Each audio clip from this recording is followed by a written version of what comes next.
اور مجھے مولانا اسحاق صاحب کا وہ جملہ ہمیشہ یہ آیت پڑھتے ہوئے یاد آتا ہے. بعض اوقات تو وہ فی البدی ایسے جملے بولتے تھے جاندار. تو ایک گفتگو میں انہوں نے فرمایا کہ بھئی جب توحید بیان ہوگی تو گستاخی تو آٹومیٹکلی ہو جائے گی، کیونکہ توحید کا مطلب ہی یہ ہے کہ اللہ کے سوا کوئی پیغمبر، کوئی فرشتہ، کوئی بزرگ، کوئی بابا، شاہی کوئی نہیں. توحید کا تو مطلب ہی یہی ہے کہ کوئی انسان اپنا پیشاب بھی نہیں روک سکتا، خواہ وہ پیغمبر ہو یا عام انسان ہو. الحمدللہ رب العالمین والصلاة والسلام علی سید الانبیاء والمرسلین، اما بعد فاعوذ باللہ من الشیطان الرجیم، بسم اللہ الرحمن الرحیم.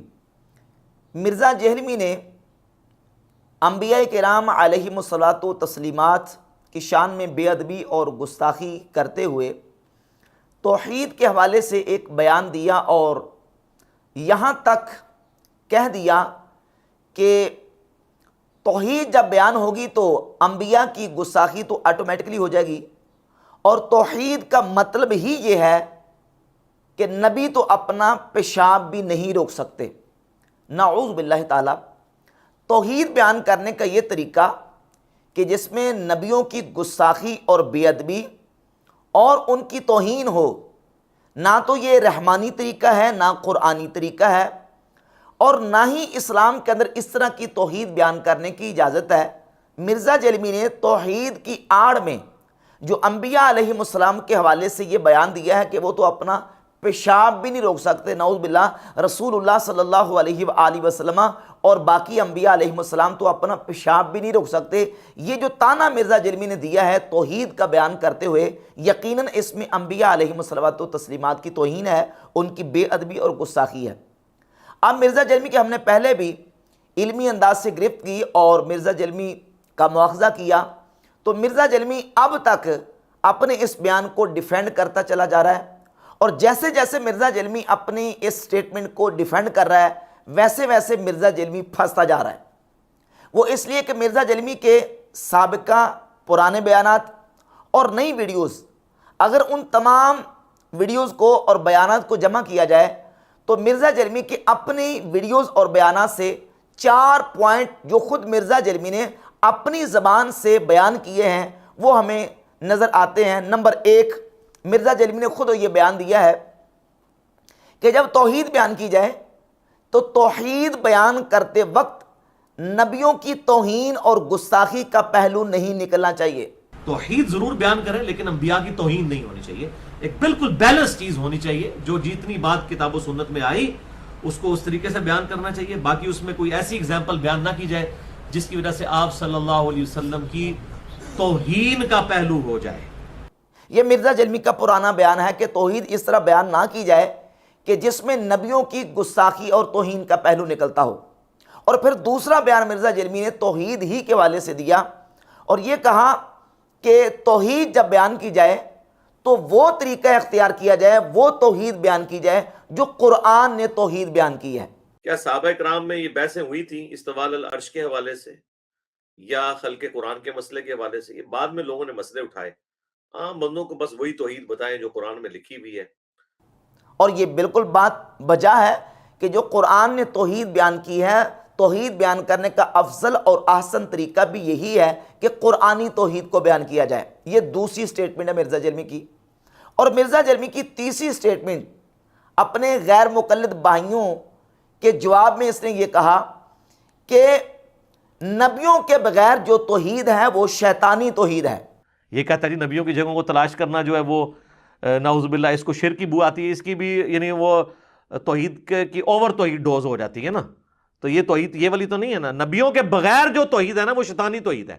ابن تیمیہ کا بھی یہ مسئلہ تھا نا، جب وہ توحید کے جوش میں آتا تھا نا تو وہ انبیاء کی بھی توہین کر جاتا. توحید بیان کریں، توہین تو نہ بیان کریں. یہ تیسرا بیان ہے، یعنی نبیوں کی جس میں نفی ہو وہ توحید شیطانی توحید ہے، نبیوں کے بغیر توحید شیطانی توحید ہے. یہ مرزا جہلمی کا اپنا تیسرا بیان ہے. اور چوتھا بیان مرزا جہلمی کا یہ ہے کہ توحید کا جب بیان کیا جائے تو اس میں اپنی طرف سے ایگزامپلز بیان نہ کی جائے بلکہ وہ طریقہ اختیار کیا جائے جو توحید کا قرآن نے طریقہ بتایا ہے، قرآن کے مطابق اور جو قرآن نے توحید بیان کی ہے اس طریقے سے توحید بیان کی جائے, اپنی طرف سے ایگزامپلز بیان نہ کی جائے. جو جتنی بات کتاب و سنت میں آئی اس کو اس طریقے سے بیان کرنا چاہیے, باقی اس میں کوئی ایسی اگزامپل بیان نہ کی جائے جس کی وجہ سے آپ صلی اللہ علیہ وسلم کی توہین کا پہلو ہو جائے. یہ 4 چیزیں مرزا جیلمی نے خود اپنی ویڈیوز میں اپنے پرانے اور نئے بیانات میں کی ہیں کہ نبیوں کے بغیر توحید شیطانی توحید ہے, اپنی طرف سے ایگزامپلز پیش نہ کی جائے, اور قرآن نے جو توحید بیان کی ہے اس طریقے سے توحید بیان کی جائے, اور چوتھا یہ کہ توحید بیان کرتے ہوئے نبیوں کی توہین نہ کی جائے اور گستاخی نہ کی جائے. اب ان 4 بیانات کی روح سے مرزا جیلمی کا جو پہلا بیان ہے جس پر ہم نے مواخذہ کیا اور ہم نے گرفت کی کہ مرزا نے یہ جو کہا کہ توحید جب بیان ہوگی تو نبیوں کی گستاخی تو ایٹومیٹکلی ہو جائے گی, اور توحید کا مطلب ہی یہ ہے کہ نبی تو اپنا پیشاب بھی نہیں روک سکتے.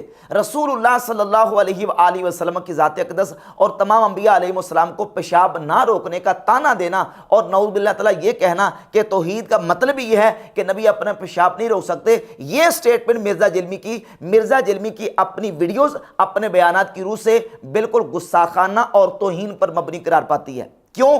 یہ طریقہ توحید کا نہ تو قرآن نے بیان کیا, نہ قرآن نے ایسی کوئی اگزامپل بیان کی, مثال بیان کی, اور اس طریقے سے نبیوں کی توہین اور گستاخی بھی ہوتی ہے کیونکہ توحید بیان کرتے ہوئے توہین نہیں ہونی چاہیے, مرزا نے خود کہا. اور یہ مرزا جیلمی کا جو بیان ہے اس میں نبیوں کی توہین ہو رہی ہے.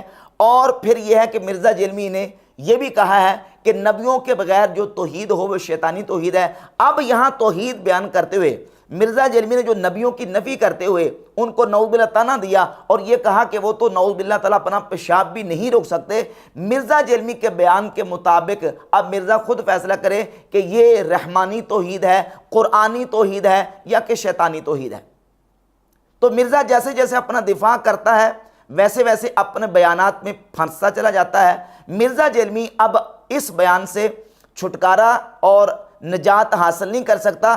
مرزا جیلمی کے اپنے بیانات تلوار کی طرح اس کے سر پہ لٹک رہے ہیں, اور مرزا جیلمی جو ہے وہ اس اپنے بیان سے واضح طور پہ گستاخ اور انبیاء علیہم الصلوات و تسلیمات کا بے ادب قرار پاتا ہے.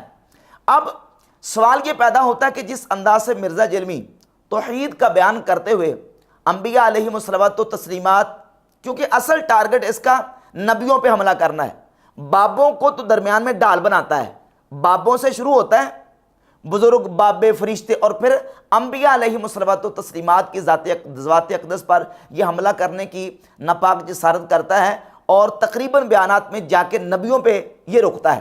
اور نبیوں سے مراد جب ظاہر ہے کہ انبیاء کہتا ہے تو اس میں رسول اللہ صلی اللہ علیہ وسلم کی ذات اقدس بھی شامل اور داخل ہوتے ہیں. تو مرزا جیلمی نے اس انداز سے نبیوں کی توہین کا ارتکاب کیا ہے, جبکہ قرآن و سنت کی تعلیمات بالکل واضح ہیں. لا الہ الا اللہ سب سے افضل اور احسن کلمہ ہے کلمہ توحید. جب ہم لا الہ الا اللہ کہتے ہیں تو کیا اس میں نبیوں کی توہین اور گستاخی ہوتی ہے؟ ہرگز نہیں ہوتی. مرزا یہ کہہ رہا ہے کہ جب توحید بیان ہوگی تو نبیوں کی گستاخی تو آٹومیٹکلی ہو جائے گی. کیسے ہو جائے گی؟ ہم دن رات صبح و شام لا الہ الا اللہ کا وظیفہ کرتے ہیں, لا الہ الا اللہ پڑھتے ہیں, تو کیا نعوذ باللہ کوئی مومن تصور کر سکتا ہے, کوئی مسلمان یہ سوچ بھی سکتا ہے کہ اس میں نبیوں کی گستاخی اور توہین ہو رہی ہے؟ ہرگز نہیں. یہ کلمہ توحید ہے اور اس کا معنی بالکل واضح ہے کہ اللہ کے علاوہ کوئی عبادت کے لائق نہیں. الہ کا معنی اے ما یستحق للعبادہ, جو عبادت کا مستحق ہے وہ صرف اللہ رب العزت کی ذات ہے, اللہ کے علاوہ کوئی عبادت کے لائق نہیں. یہ تو ہم دن رات صبح شام پڑھتے ہیں. تو جب توحید بیان کرنی ہے تو قرآن سے توحید بیان کرو. کیا یہ کہنا کہ نعوذ باللہ توحید کا مطلب یہ ہے کہ نبی تو اپنا پیشاب نہیں روک سکتے؟ قرآن نے ایسی اگزامپل بیان کی, قرآن نے توحید کا یہ طریقہ بتایا. رسول اللہ صلی اللہ علیہ وآلہ وسلم سمیت 1,00,000 کم و بیش 24,000 انبیاء علیہم الصلوات و تسلیمات جو دنیا میں توحید کا سبق سکھانے کے لیے آئے, کسی نبی نے توحید بیان کرتے ہوئے یہ سٹیٹمنٹ دی؟ پھر نبی پاک علیہ الصلوۃ والسلام کے صحابہ میں سے صحابہ نے توحید کا پرچم اور توحید کا علم جو ہے وہ دنیا کے کونے کونے میں لہرایا. کیا صحابہ نے توحید بیان کرنے کا یہ طریقہ اختیار کیا؟ ہرگز نہیں.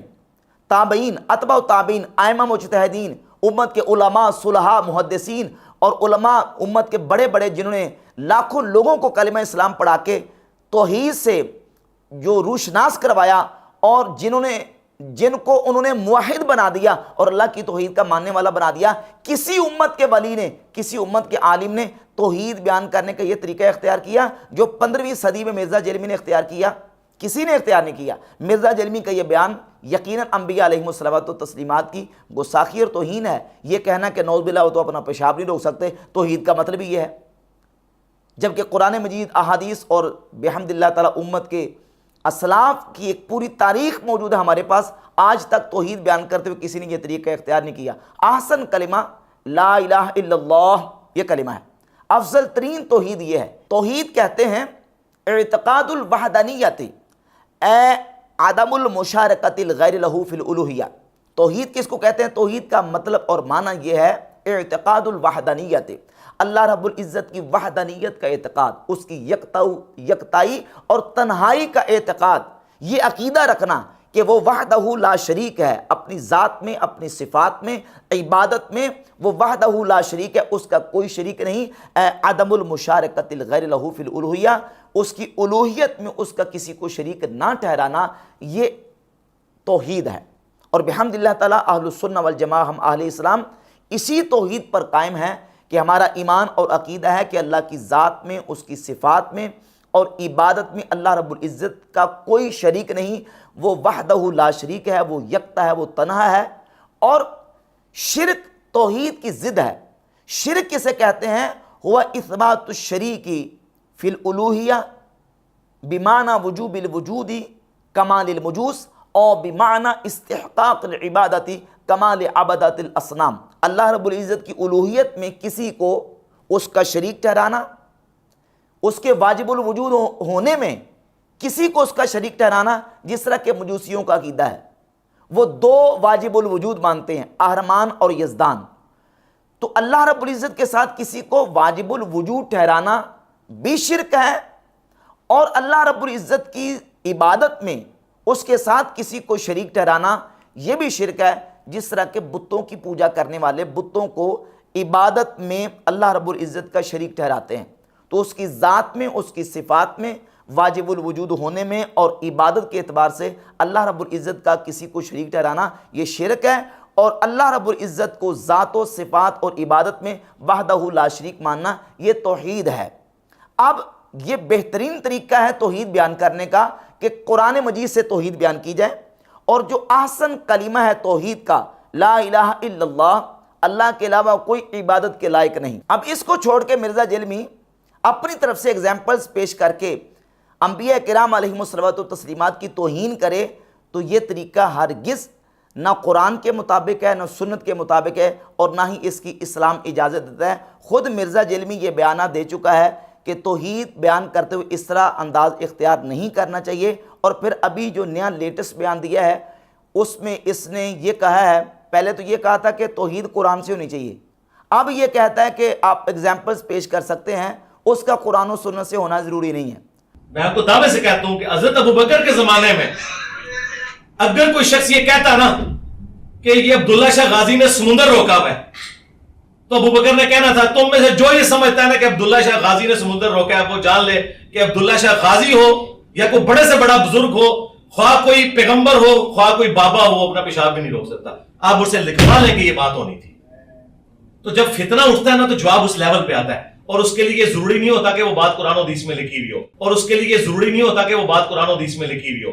جو جتنی بات کتاب و سنت میں آئی اس کو اس طریقے سے بیان کرنا چاہیے، باقی اس میں کوئی ایسی اگزامپل بیان نہ کی جائے جس کی وجہ سے آپ صلی اللہ علیہ وسلم کی توہین کا پہلو ہو جائے۔ تو میں نے کئی مرتبہ یہ بات بیان کی ہے کہ اتنے گرگٹ رنگ نہیں بدلتا جتنے مرزا جیلمی اپنے بیانات بدلتا ہے۔ تو مرزا جیلمی اپنی اس سٹیٹمنٹ میں بری طرح پھنس چکا ہے، اور اپنے ہی بیانات کی روح سے مرزا جیلمی انبیاء علیہم الصلوۃ والتسلیمات کا گستاخ اور بے ادب قرار پاتا ہے۔